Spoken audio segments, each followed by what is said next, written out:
Sam Smyers here. Today, I want to talk about everything you need to know about the Fabfilter Saturn 2 plugin. This is an update of the Saturn plugin, and there are some new features that I want to cover to help you better understand how to use this new plugin. So let's go ahead and jump into the video. I have an instance of Saturn 2 placed on my master bus. This is actually a trial version. The trial version is going to be a full trial. Basically, you can use it for 30 days and you can bounce down your tracks and everything works in full for 30 days. If you want to test this out, you can just download the trial version. This looks pretty similar to the regular Saturn. Let me go ahead and just play the song and we can take a look at the spectrum analyzer. Every minute I'm fighting for your attention. I can add bands by clicking on that plus sign, and then I can also remove the bands by hitting this X down here. We have the options for choosing our different saturation modes. We've got tube, tape, amp, saturation, transformer, effects. Let's go ahead and put some gentle saturation on and then raise up our drive knob. Every minute I'm fighting for your attention. We also have some options for the mix. We can adjust this feedback knob. This feedback knob is going to take the output of the Saturn plugin and then put it back into the input. You can get some interesting effects with this knob. And then this feedback knob is actually tied to this frequency knob where you can adjust more of the settings. Every minute I'm fighting for your attention. And you can hear some weird effects whenever I'm using that feedback amount. I'm going to set that back to 0. We have this dynamics knob. When you turn the dynamics knob all the way to the right, then you're going to get this compression effect. You're going to squash everything, put it really in front of your face. Then you have the option to turn it all the way to the left, where you'll get more of an expansion effect, where you're adding that saturation and that crunch to more of those dynamic transients and not so much to the other things that aren't so transient. So you're maintaining some dynamic range with this dynamics knob to the left. Every minute I'm fighting for your attention. As you probably heard, whenever I had the knob all the way to the left, we heard more of the crunch on all of those hits, the kick hits. And then when I turned it to the right, we heard the crunch throughout the entire track. We also have some options for adjusting the tone. We've got the bass, mid, treble, and the presence. Every minute I'm fighting for your attention. And then we have our level knob, and we have this option to change the left and right slider. In other words, we can change where we want to put that saturation. If we have a stereo track, we can put the saturation in the left side. Every minute I'm fighting for your attention. Or the right side. If we go down here, we've got some options to change the size of our plugin. We have our output gain, input gain, and then we have left and right. If I click on this, then we have the option to use mid and side. Now here, this fader, this slider changes from L to R to M and S, and we can choose whether we want that saturation to be in the sides of the mix or the mid. Every minute I'm fighting for your attention. As I move that slider more to the mid, then we hear more of that saturation, that distortion coming in the center of the mix. Let's go ahead and put that back.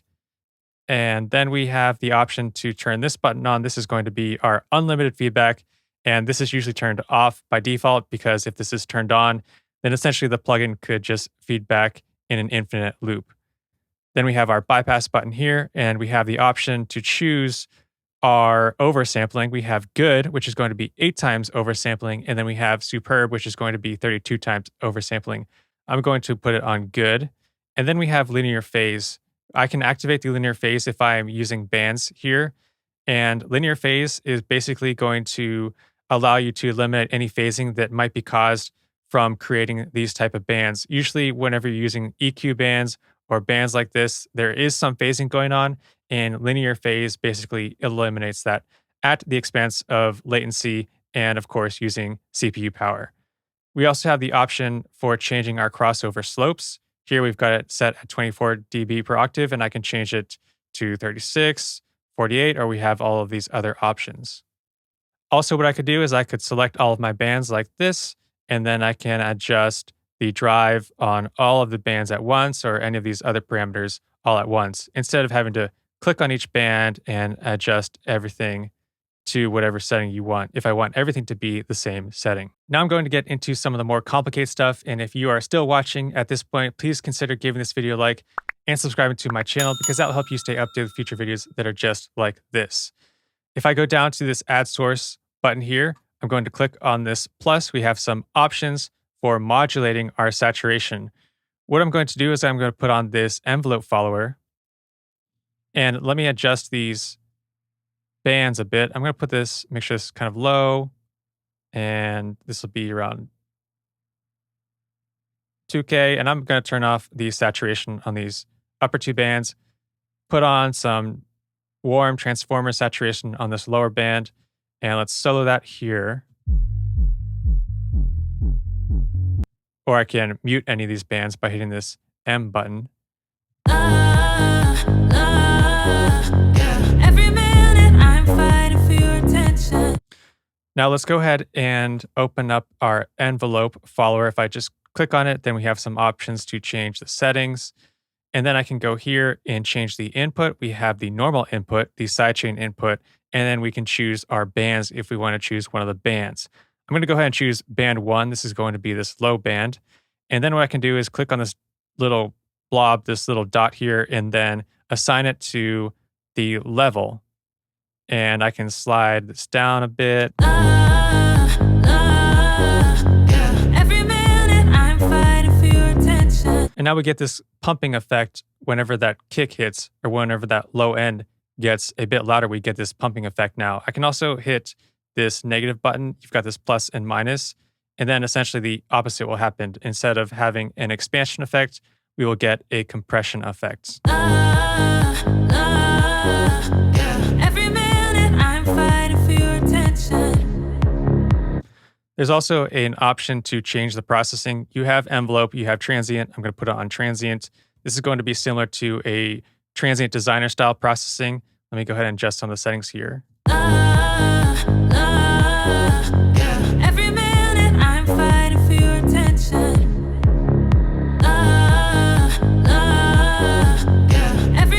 And now we're getting that kick to really stand out in the mix. What I could also do is I could add a slider, and instead of controlling this slider, I can control this slider with this green slider. Every minute I'm fighting for your attention. Or what I could do is I could also assign this slider to another parameter, like the dynamics here. Every minute I'm fighting for your attention. And then what I could do, I could also assign it to the level here. And now we have it to all of these different parameters. I'm going to invert the level so that we are adding some gain reduction as that thump is being increased, because otherwise it might get a bit too loud. Every minute I'm fighting for your attention. Every minute I'm fighting for your attention. And then I can actually double click here and rename it. Let's go ahead and rename it to that kick sound. As you can see, there are a lot of ways that you can be creative as you're using these sources to modulate your saturation sounds. I'm going to open up an instance of Saturn II on a bass track.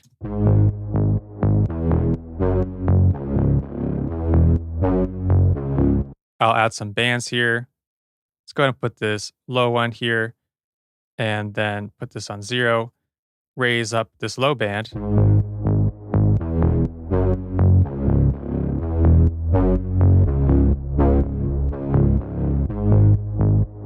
And what I can do now is I can add a envelope generator. Open this up. I just click on it to open it up. I'm going to change some of these settings here just by clicking on these little dots here and adjusting them. And then what I can do is I can go to this button here, which is our source button. I can set the sidechain to be the kick. Click on the sidechain and then make sure I set it in my session to the kick drum. And then I'll assign this to the level like that and invert it.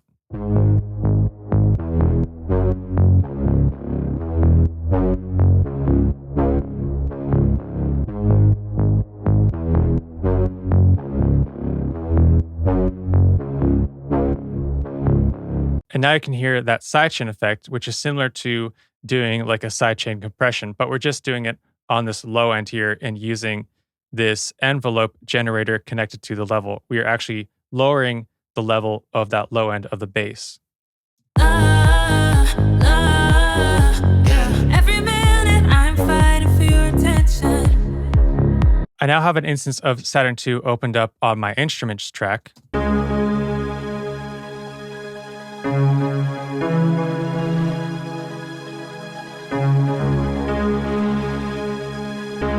Let's go ahead and put it on gentle saturation. What I can do is I can add the envelope follower here, and I can actually assign this to the drive now.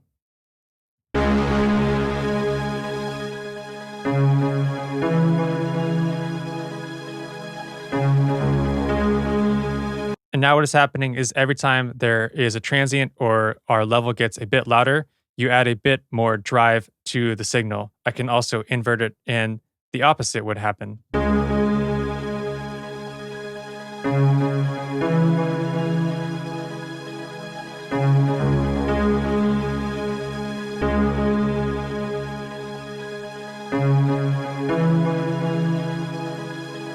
And basically, when you invert it, whenever you have a loud hit or the sound gets a bit louder, you have less drive. And then when it gets quieter, you have more drive.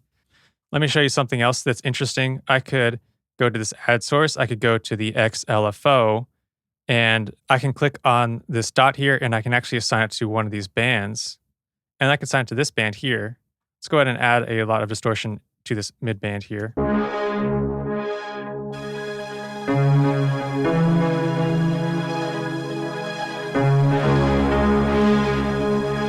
And now we have this like really cool wah effect. If I click and drag, I can increase my LFO.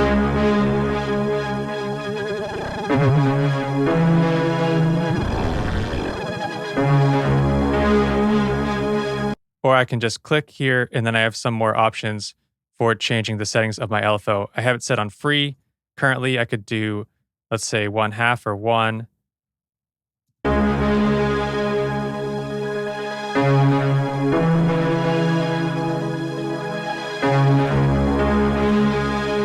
Like that. I could also do something interesting by putting on the envelope follower and assigning it to my phase here on my LFO.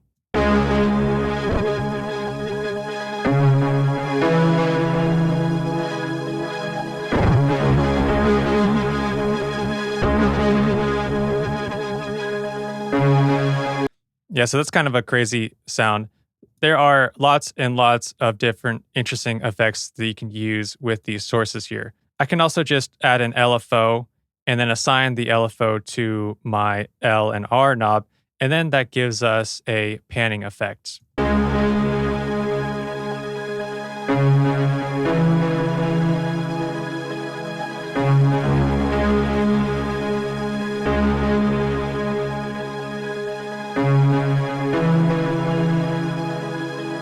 And there I just created a slider and then assigned it to my drive pan amount, and I can adjust it with this slider. You can really get into some cool areas with using all of these sources. You can assign up to all these different parameters. You can just get really creative. I recommend you just diving deep into all these sources if you want to create some of these interesting sounds. Or if you don't, you just want to kind of add on the saturation to your sound and raise up the drive. That is also cool too. That's mainly just what I do. I use the Saturn or the Saturn II now. I'll probably just use to mainly achieve great saturation to any of my sounds. And then maybe use some of these LFOs or things like the envelope generator to add a type of sidechain device. I think that works really well if you want to try and sidechain a bass with a kick and do something like that.